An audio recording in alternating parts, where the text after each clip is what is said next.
Sopir truk niat baik bantu pinjamkan e-tol ke expander putih, bukannya diganti tapi malah kabur.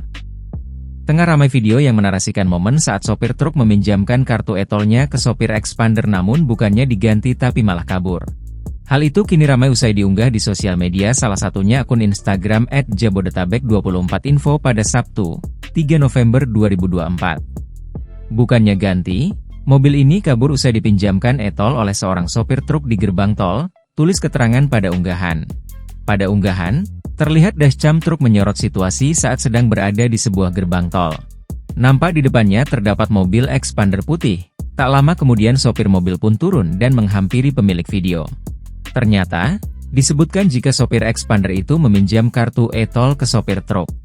Saya kasih pinjamkan e-tol ke pengendara tersebut, setelah dibalikan kondisi e-tol saja tidak dengan uang tunainya, saya pikir dia maju dulu lalu menepi di depan, siapa sangka mobil tersebut malah tancap gasnya, tulis keterangan pada unggahan.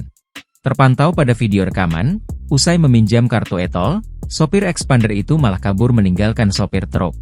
Sopir pun tidak sempat mengejar karena ia membawa truk dan kondisi jalan tol kala itu sedang ramai. Sopir pun hanya bisa pasrah dan berharap tidak ada lagi korban seperti dirinya.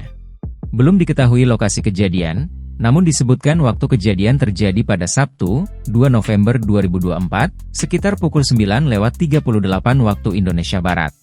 Video yang berdurasi 56 detik ini pun kini ramai ditanggapi oleh warganet. Download Tribun X sekarang, menghadirkan lokal menjadi Indonesia.